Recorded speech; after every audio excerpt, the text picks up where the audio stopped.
नमस्कार, जनता टीवी देख रहे हैं आप। मैं हूं आपके साथ पूजा मोहन पांडे। तो चलिए ताबड़तोड़ अंदाज में उत्तर प्रदेश के जिलों का रुख करते हैं। मुख्यमंत्री योगी आदित्यनाथ ने उत्तर प्रदेश में 9 नए मेडिकल कॉलेजों में बचे हुए कार्यों को जल्द पूरा करने के निर्देश दिए हैं। उन्होंने प्रत्येक मेडिकल कॉलेज में एक एक नोडल अफसर तैनात करने को कहा, ताकि यहां प्रयोगशाला, पुस्तकालय और उपकरण जैसे संबंधित कार्य शीघ्र पूरे किए जा सकें। लखनऊ पीजीआई में भर्ती पूर्व मुख्यमंत्री कल्याण सिंह की हालत अभी भी नाजुक बनी हुई है। उनका इलाज कर रही टीम से जुड़े डॉक्टरों के मुताबिक उनकी हालत में लगातार गिरावट आ रही है। संस्थान के निदेशक प्रोफेसर R.K. धीमान ने बताया कि कई दिनों से उनकी स्थिति नाजुक बनी हुई है। इस कारण अभी भी उन्हें लाइफ सेविंग सपोर्ट सिस्टम पर रखा गया है। उनकी हर पल की मॉनिटरिंग के लिए कई विभागों के डॉक्टर काम कर रहे हैं। तो वहीं कल्याण सिंह की तबीयत के बारे में जानने के लिए सीएम योगी ने अस्पताल का दौरा किया और डॉक्टरों से उनकी सेहत के बारे में जानकारी हासिल करी है। लखनऊ में सीएम योगी ने फिर से जनता दरबार लगाया। लोग अपनी शिकायत लेकर वहां पहुंचे, जिसके बाद सीएम योगी ने बड़े इत्मीनान के साथ लोगों की समस्याएं सुनी और अधिकारियों को निस्तारण के निर्देश दिए हैं। उत्तर प्रदेश की सत्ता पर काबिज भारतीय जनता पार्टी अपना कब्जा बरकरार रखना चाहती है। उत्तर प्रदेश में 2022 में होने वाले विधानसभा चुनावों के मद्देनजर बीजेपी के शीर्ष नेता बेहद गंभीर हैं और अगस्त में उत्तर प्रदेश में चरणवार बड़े नेताओं के दौरे भी आने वाले हैं। यूपी सरकार सदियों पुराने 13 विभागों के 48 कानूनों को 31 जुलाई तक खत्म करने का मन बना चुकी है, जिसमें सबसे ज्यादा आबकारी विभाग के 18 नियम और अधिनियम हैं। उत्तर प्रदेश के सीएम योगी आदित्यनाथ ने बसपा शासनकाल में नोएडा के तत्कालीन इंजीनियर यादव सिंह पर भ्रष्टाचार के मामले में मुकदमा चलाने की अनुमति दे दी। उनके खिलाफ अदालत में मुकदमा चलने का रास्ता साफ हो गया है। समाजवादी पार्टी उत्तर प्रदेश में मिशन 2022 के तहत समाज के अलग अलग वर्गों को लुभाने में जुट गई है। इसी कड़ी में समाजवादी पार्टी अब आदिवासियों को भी रिझाने की कोशिश में लग गई है। आगरा में आंगनबाड़ी कार्यकर्ताओं से पुष्टाहार की छीना झपटी मामले में एक नया मोड़ आ गया। दर्जनों महिलाओं ने आगरा के जिलाधिकारी से पुष्टाहार वितरण करने के लिए गुहार लगाई है। साथ ही ग्रामीण महिलाओं ने आंगनबाड़ी कार्यकर्ताओं पर भ्रष्टाचार वितरण न करने का आरोप लगाते हुए जिलाधिकारी को शिकायत पत्र भी दिया है। देवरिया के पूर्वा मेहरा गांव के पास एक दशक पहले काशीराम शहरी ग्रामीण विकास योजना के तहत बना भवन जर्जर होकर जानलेवा हो गया है। आलम यह है कि बिल्डिंग में जो भी फ्लैट हैं वो पूरी तरीके से जर्जर हो चुके हैं। बरसात के दिनों में छत से पानी टपक रहा है, साथ ही दीवारें पूरी तरीके से क्षतिग्रस्त हो चुकी हैं। सहारनपुर में सोशल मीडिया पर भड़काऊ पोस्ट वायरल करके माहौल खराब करने वालों पर अब NSA लगाया जाएगा। SSP डॉक्टर S चपन्ना ने बताया कि फेसबुक, ट्विटर, व्हाट्सएप ग्रुप पर भड़काऊ पोस्ट डालने वाले और शेयर करने वालों पर सख्त कार्रवाई की जाएगी। पहाड़ों में लगातार हो रही बारिश से नदियों का जलस्तर बढ़ रहा है, जिससे कि दर्जन भर गांवों का संपर्क शहरों से टूट गया, लेकिन ग्रामीण जान जोखिम में डालकर नदियां पार करने को मजबूर हैं। गाजियाबाद के इंदिरापुरम पुलिस ने 50,000 के इनामी मनोरंजन उर्फ मनोज को गिरफ्तार कर लिया। मनोज ने 2012 में अपनी पत्नी की हत्या करके वो फरार हो गया था, जिसके बाद अब जाकर पुलिस ने मामले का खुलासा करते हुए आरोपी को उड़ीसा से ही गिरफ्तार किया है।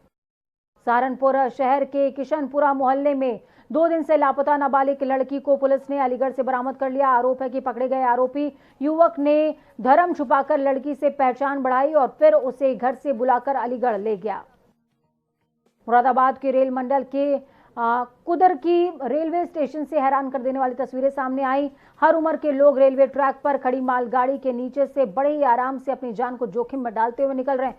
रेलवे नियम के मुताबिक इस तरह ट्रैक को पार करना रेलवे एक्ट की धारा 147 के तहत कानूनन अपराध है, जिसमें दोषी पाए जाने पर 1,000 रुपए का जुर्माना और 6 महीने तक की सजा भी हो सकती है।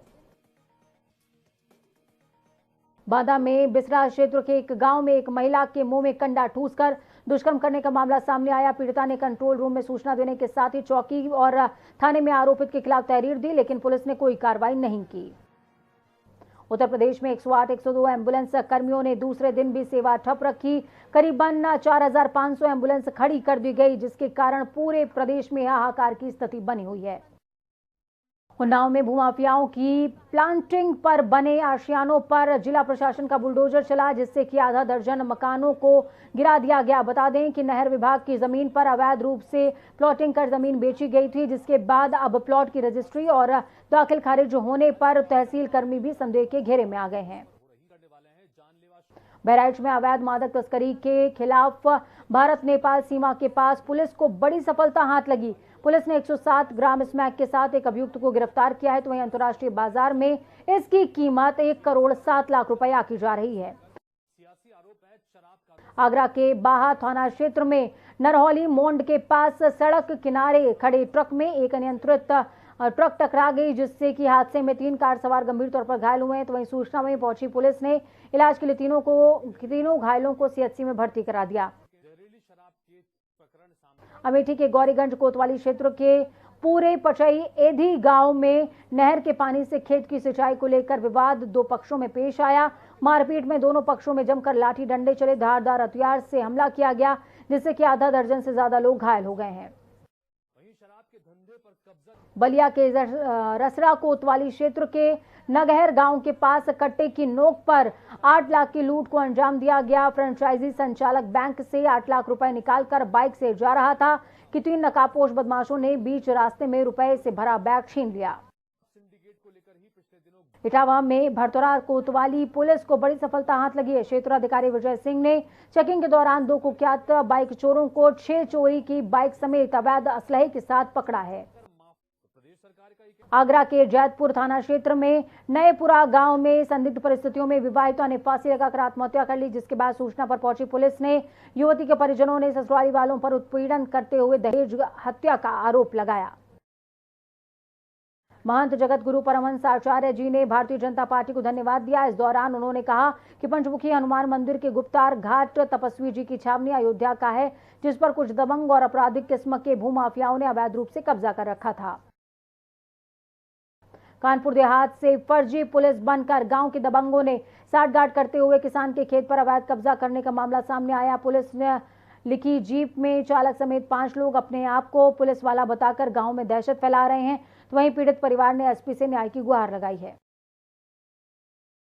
हरदोई के टंडिया गांव थाना क्षेत्र में पुलिसकर्मियों की तरफ से खाकी को शर्मसार कर देने वाला मामला सामने आया। ड्यूटी पर तैनात पुलिसकर्मी दारू पार्टी करने में व्यस्त नजर आए। तो वहीं इस पार्टी का वीडियो सोशल मीडिया पर धड़ल्ले से वायरल हो रहा है। शामली जिले में अपराधियों में खाकी का खौफ देखने को मिला है। इसके चलते एनकाउंटर के डर से कैराना में 3 गैंगस्टरों ने पुलिस स्टेशन में जाकर आत्मसमर्पण कर दिया और पुलिस ने अपराध न करने की कसम खाते हुए जान की भीख मांगते भी नजर आए, जिसके बाद पुलिस ने अभियुक्तों को गिरफ्तार करके जेल भेज दिया। टोक्यो में हो रहे ओलंपिक खेलों के बारे में लोगों को जागरूक करने के लिए ओलंपिक रिले आज मथुरा पहुंची, जिसका मथुरा आगमन पर गणेशरा स्टेडियम में भव्य स्वागत किया गया। साथ ही इस अवसर पर तलवारबाजी प्रशिक्षकों ने फेंसिंग खेलों में बालिकाओं का डेमो भी कराया। सीतापुर के गांजरी क्षेत्र में शारदा और घाघरा की कटान ने फौजदारपुरवा के बाद परमेश्वरपुरवा के अस्तित्व को भी समाप्त कर दिया है। रेवसा ब्लॉक के गांवों के लोग पलायन करने को मजबूर हैं। तो वहीं रामपुर मथुरा ब्लॉक में घाघरा नदी भी तबाही मचा रही है। भदोही के ज्ञानपुरा गोपीगंज में राष्ट्रीय स्वयंसेवक संघ खानपुरा शाखा पर गुरुदक्षिणा कार्यक्रम हुआ, जिसके मुख्य अतिथि और डीग खंड के संघ चालक देवी शंकर पांडे, आशुतोष पांडे सहित कई लोगों ने गुरु शिष्य के प्रति प्रकाश डाला। गरीब दलित बिरादरी से ताल्लुक रखने वाला डेविड नाम का एक युवक ने महाराष्ट्र में जाकर 6 महीने पहले मुस्लिम धर्म को अपना लिया था और बिलाल बन गया था, जिसके बाद अपनी बहन की शादी में आए युवक को देखकर घर वालों और ग्रामीण दंग रह गए। चेहरे पर दाढ़ी और मुस्लिम लिबास में देखने पर घर में हो हल्ला मच गया।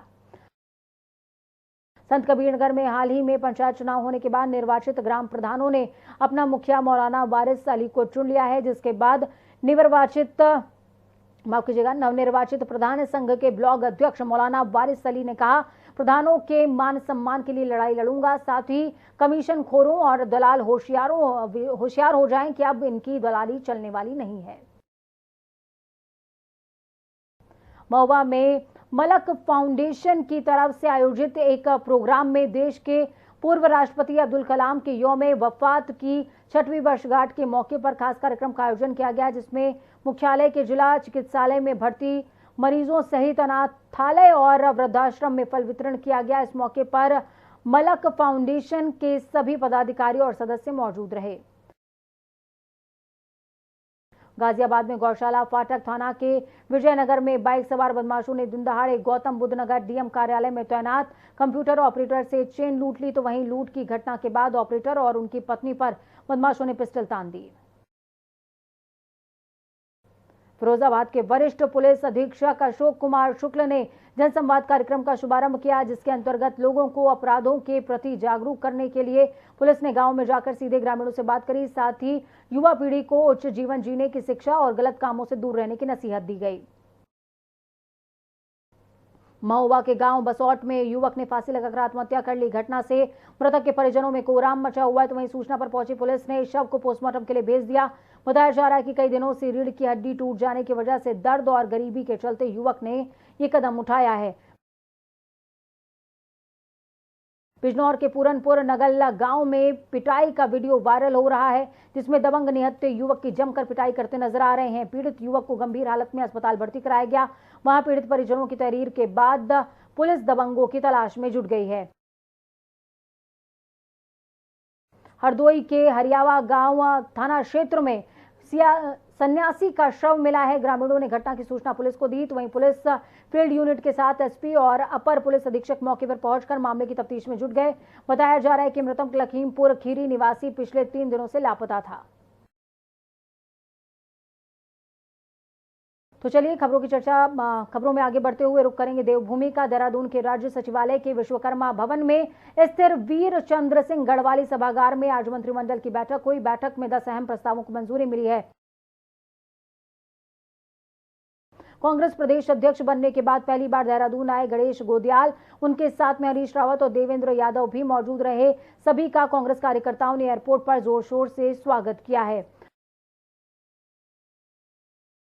उत्तराखंड में लगातार हो रही बारिश से जहां आम जनजीवन प्रभावित हुआ, तो वहीं दूसरी तरफ भारी बारिश के कारण अस्पतालों में भी डेंगू, बुखार, उल्टी के मरीजों की तादाद में इजाफा हुआ है, जिसके लिए दून मेडिकल कॉलेज के वरिष्ठ फिजिशियन डॉक्टर केसी पंत ने कहा कि डेंगू की बीमारी के लिए अस्पताल में अलग से वार्ड बनाया गया है और बीमारी से लड़ने में सक्षम डॉक्टर भी तैनात किए गए हैं। धर्मनगरी हरिद्वार में अहमदाबाद मेल से हरिद्वार रेलवे स्टेशन पहुंचे 6 यात्री कोविड पॉजिटिव पाए गए। सभी यात्री अस्सियां प्रवाहित करने के लिए हरिद्वार पहुंचे थे, जिनको जीआरपी पुलिस ने कोविड सेंटर भेज दिया है।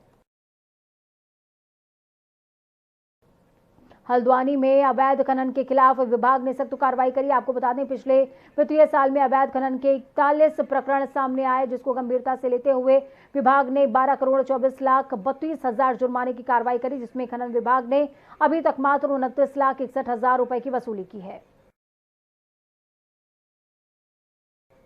हल्द्वानी में अमृतपुर के पास गैला नदी में 3 दिन पहले बहे युवक के तीसरे दिन भी शव नहीं मिला। आपको बता दें कि युवक अपने दोस्तों के साथ भीमताल घूमने के लिए आया था, जहां नदी में तीनों दोस्तों के साथ वो मस्ती कर रहा था, जिस दौरान कासिम नदी के बहाव में युवक बह गया।